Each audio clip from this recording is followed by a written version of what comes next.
प्रणाम स्टूडेंट। बेटा आज हम हमारे सेकंड चैप्टर का सेकंड पार्ट ले रहे हैं। As you all know our second chapter was about the sound of music के बारे में था। In which first part we had studied it was about Evelyn Glennie का जो कैरियर था, किस तरह से उन्होंने म्यूज़िक को अपना प्रोफेशन, अपना लाइफ चूज़ किया, उसके बारे में था।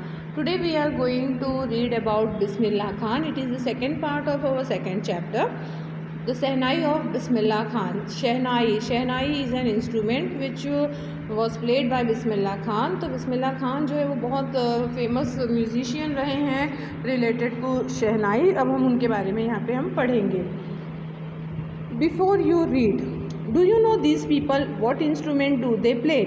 अब नीचे कुछ पिक्चर्स दी गई हैं, वो तस्वीरें देखकर you have to imagine who these people are. ये पीपल मतलब ये लोग कौन हैं, and which instrument they are playing, मतलब जो बजा रहे हैं, जो भी, किसी के पास तबला है, किसी के पास गिटार है, किसी के पास सारंगी है। तो आपको पहचानना है कि who these people are and what instrument they play. ठीक है, उसके बाद नीचे देखिए आप लोग, Think of the Shehnai and the first thing you will probably imagine is a wedding or a similar occasion or function। अगर शहनाई के बारे में आप सोचो तो शहनाई के बारे में सोचते ही जो पहली चीज़ जो आपके इमेजिन में आती है, जो आपके दिमाग में आती है, वो होती है शादी या शादी जैसा दूसरा प्रसंग या कोई फंक्शन। तो मतलब शहनाई सुनते ही आपने ऐसा सुना होगा ना कि भाई चलो इसकी शहनाई बजवा देते हैं, मतलब इसकी शादी करवा देते हैं। तो शहनाई शब्द सुनते ही जो पहली चीज़ हमारे माइंड में आती है, जो हमारे सोच में आती है, वो होती है वेडिंग या वेडिंग जैसा सिमिलर मिलता जुलता कोई फंक्शन या occasion. The next would probably be Ustad Bismillah Khan, the shehnai master of playing this instrument. और जो दूसरा जो नाम हमारे दिमाग में आता है वो है उस्ताद बिस्मिल्लाह खान। उस्ताद बिस्मिल्लाह खान जो शहनाई में मास्टरी हासिल की, जिन्होंने जो इस इंस्ट्रूमेंट को बजाने में एक मास्टरी हासिल की, मास्टर कहलाते हैं वो शहनाई के। तो शहनाई शब्द सुनते ही दो चीज़ जो हमारे माइंड में आती है वो है, पहला तो ये कि शहनाई शब्द सुनते ही माइंड में शादी या शादी जैसे दूसरे प्रसंग याद आते हैं, और दूसरा शहनाई बजाने वाला जो मास्टर इसका है उस्ताद बिस्मिल्लाह खान, उनको हमारे दिमाग में आते हैं। Emperor Aurangzeb banned the playing of a musical instrument called pungi in the royal residence, for it had a shrill, unpleasant sound। अब एम्परर औरंगज़ेब जो राजा महाराजा औरंगज़ेब थे, उनके ज़माने की बात है ये, तो उन्होंने अपने दरबार में, जो उनका रॉयल रेसिडेंस था, जो राजशाही दरबार था, उसमें उन्होंने पुंगी नाम का, उस समय पुंगी नाम का एक इंस्ट्रूमेंट हुआ करता था, जो म्यूज़िक के रूप में, एक म्यूज़िकल इंस्ट्रूमेंट के रूप में जाना जाता था। तो राजा महाराजाओं के दरबार में होता था ना, सभागृह होती थी, फिर उसके बाद संगीत गृह होता था जहाँ पर वो संगीत वगैरह सुनते थे। तो उस संगीत गृह में म्यूज़िकल इंस्ट्रूमेंट में एक इंस्ट्रूमेंट का उसमें कंक्लूजन था, मतलब एक इंस्ट्रूमेंट उसमें इंक्लूडेड था जिसका नाम था पुंगी। तो औरंगज़ेब ने पुंगी जो इंस्ट्रूमेंट था उसको बजाने पर उन्होंने बैन लगा दिया था। बैन मतलब प्रतिबंध लगा दिया था, रोक लगा दिया था। और रोक क्यों लगाया था? क्योंकि उसकी जो आवाज़ थी, उसकी जो साउंड थी ना, वो बहुत ही तेज़ और अनप्लीजेंट। प्लीजेंट मतलब क्या होता है? जिससे हमें खुशी मिलती है, जो हमें अच्छा लगता है, और अनप्लीजेंट मतलब जो हमें अच्छा नहीं लगता है। तो बिल्कुल वो पुंगी जो म्यूज़िकल इंस्ट्रूमेंट था उसकी आवाज़ बहुत ही तेज़ थी, और साथ ही साथ वो मतलब अच्छा नहीं लगता था, इसलिए औरंगज़ेब ने उसको बजाने पर उस पर बैन लगा दिया था। Pungi became the generic name for reeded noise maker. Reeded noise maker मतलब क्या होता है? वो इंस्ट्रूमेंट जिसमें से बहुत ज़्यादा नॉइज़ क्रिएट होता हो, बहुत ज़्यादा तेज़ आवाज़ आती हो। तो पुंगी को एक ऐसा, मतलब उसमें एक सिग्निफिकेंट, एक जेनरिक नेम दे दिया गया कि भाई ये क्या है, बहुत ही शोर करने वाला इंस्ट्रूमेंट है। Few had thought that it would one day be reviewed। कुछ लोगों ने सोचा कि शायद इन फ्यूचर ये वापस से लोग इसका यूज़ करने लगे पुंगी को। अभी ये बंद हो गया है, बट हो सकता है कि बाद में ये फिर से रिव्यूड हो जाए। अ barber of a family of professional musician. एक बार्बर किसे कहते हैं हम? नाई को, हु कट्स अवर हेयर। तो अ barber of a family of professional musician, मतलब एक प्रोफेशनल म्यूजिशियन का परिवार था। प्रोफेशनल म्यूजिशियन मतलब जो पेशे से, जिनका प्रोफेशन ही था म्यूज़िक वगैरह बजाना, म्यूज़िक को सिखाना, वॉटेवर। तो उनमें एक बार्बर था, मतलब प्रोफेशनल जो म्यूजिशियन होते हैं उनकी फैमिली में एक बार्बर था, who had access to the royal palace to decided to improve the tonal quality of the pungi. तो वो जो बार्बर था उसने डिसाइड किया, मतलब वो रॉयल पैलेस में जाता था, मतलब रॉयल पैलेस में जाकर वो बहुत सारे, जैसे बार्बर तो था ही, साथ प्रोफेशनल म्यूजिशियन फैमिली से बिलोंग करता था और रॉयल रेसिडेंस में वो जाया करता था। तो उसने सोचा कि वो इस पुंगी का जो टोनल क्वालिटी है, मतलब जो वो बजता है, बजने की जो उसकी क्वालिटी है जो बहुत तेज़ होती है, लोगों को चुभती है, पसंद नहीं आती है, वो इसमें थोड़ा इम्प्रूवमेंट लाएगा, थोड़ा सुधार लाएगा। He chose a pipe with a natural hollow stem that was longer and broader than the pungi। तो उसने एक पाइप को चूज़ किया, नेचुरल पाइप हम किसको बोलते हैं, नेचुरल होलो स्टिक, जैसे बैम्बू जो बांस होती है ना, बांस जो है वो नेचुरली अंदर से हॉलो यानी खोखली होती है। दूसरी लकड़ियाँ जो होती हैं पूरी देखो मजबूत, पूरी भरी हुई होती हैं, लेकिन बैम्बू एक ऐसा स्टेम है जो हॉलो यानी खोखला होता है। तो उसने ऐसा एक नेचुरल हॉलो स्टेम लिया, पाइप लिया, जो पुंगी के कंपैरिजन में लंबी भी थी और चौड़ी भी थी। And made 7 holes on the body of the pipe, और फिर उस पाइप के बॉडी के ऊपर उसने 7 होल्स बनाए। When he played on it, closing and opening some of these holes, soft and melodious sounds were produce. और जब उसने उस 7 होल्स को खोलते हुए, बंद करते हुए जब उसने उसे बजाना शुरू किया, तो उसके अंदर से बहुत ही प्यारी सी मधुर आवाज़ जो है उस म्यूज़िकल इंस्ट्रूमेंट में से बाहर आई। तो ये जो बार्बर था, जो पेशे से बार्बर था लेकिन एक प्रोफेशनल म्यूजिशियन फैमिली को बिलोंग करता था, जो रॉयल पैलेस में जाया करता था काम करने, उसने डिसाइड किया कि वो पुंगी के टोनल क्वालिटी को थोड़ा सुधारेगा। He will bring some improvement in that. So he had taken a hollow pipe, natural hollow stem. तो उसके अंदर उसने क्या, he make 7 holes on its body, उसकी बॉडी पे 7 होल्स बनाए। फिर वो 7 होल्स बनाने के बाद उसने, जैसे आप देखोगे ना किस तरह से बीन है, बांसुरी है, तो जो बजाने वाला होता है वो किस तरह से अपने फिंगर को उस होल्स के ऊपर रखता है ना, एक होल को बंद करता है दूसरे को खोलता है, एक होल को बंद करता है दूसरे को खोलता है। तो बिल्कुल इसी तरह जब वो होल्स को बंद करके खोल कर जब उसने उसे बजाया, तो उसमें से बहुत ही सॉफ्ट और मेलोडियस आवाज़ बाहर आई।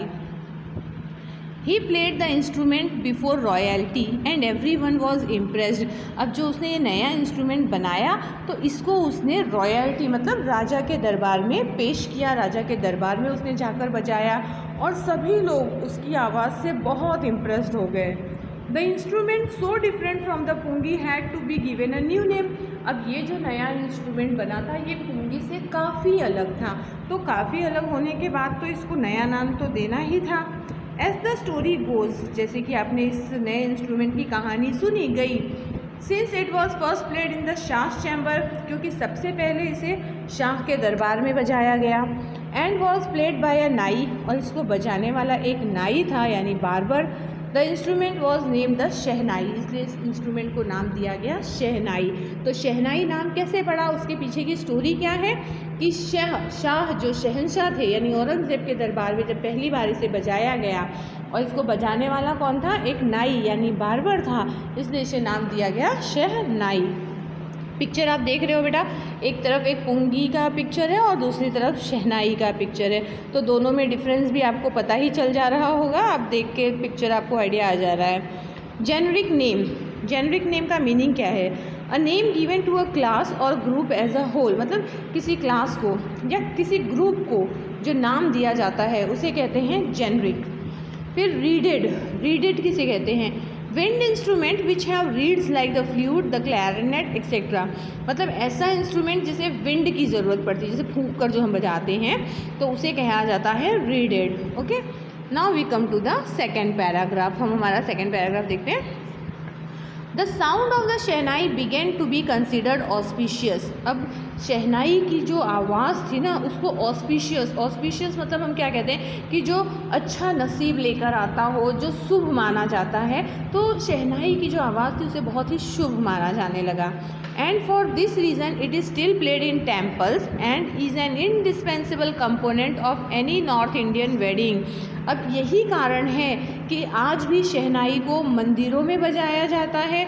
मंदिरों के अलावा ये नॉर्थ में कोई भी भारतीय जो वेडिंग प्रसंग जो होता है, शादी का जो शुभ प्रसंग होता है, उसमें भी इसे बिना भूले मतलब एक हिस्से के रूप में रखा जाता है और इसे बजाया जाता है।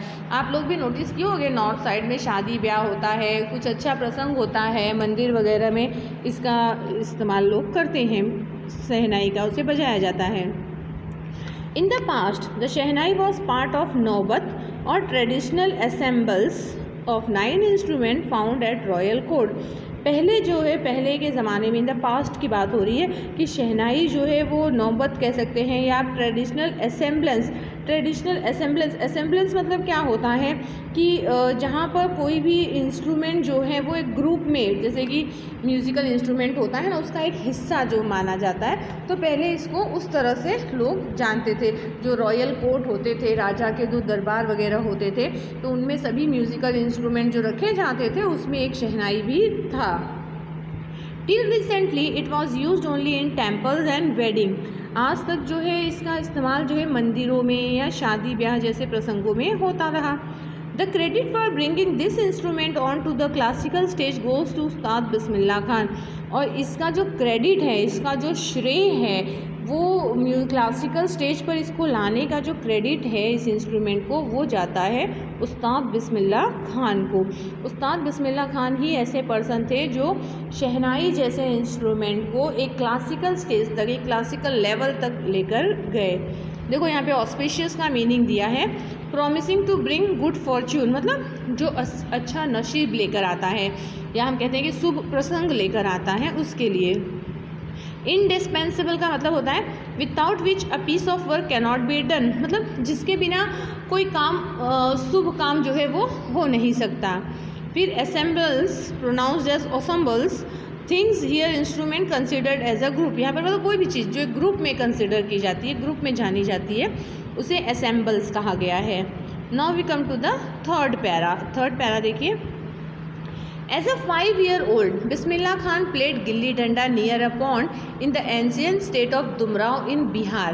अब तक जो हमने सेकेंड पैराग्राफ तक पढ़े, वो सेकेंड पैराग्राफ किसके बारे में था? शहनाई के बारे में। किस तरह से शहनाई बनाई गई, किस तरह कहाँ वो यूज़ होता है, किस तरह से वो क्लासिकल स्टेज तक, लेवल तक पहुँची, ये सब हमने पढ़ा। अब यहाँ से थर्ड पैराग्राफ हमारा चालू होता है बिस्मिल्लाह खान के बारे में। As a 5-year-old Bismillah Khan played gilli danda near a pond in the ancient state of Dumraon in Bihar. Bihar के एक बहुत ही एंशियंट यानी पुराना स्टेट था दुमराव करके, वहाँ पर एक तालाब के किनारे बिस्मिल्लाह खान जो उस समय 5 साल के थे, वो गिल्ली डंडा खेला करते थे। He would regularly go to the nearby Bihari Ji temple to sing the Bhojpuri Chaita, at the end of which he would earn a big laddu weighing 1.25 kg, a prize given by the local Maharaja। अब वहीं पर वो जो बिस्मिल्लाह खान थे, वो वहीं पर बाजू में एक बिहारी जी मंदिर था, बिहारी जी टेम्पल था, तो वो रेगुलरली नियमित रूप से बिहारी जी मंदिर जाते, वहाँ पर वो भोजपुरी चैता गाते थे।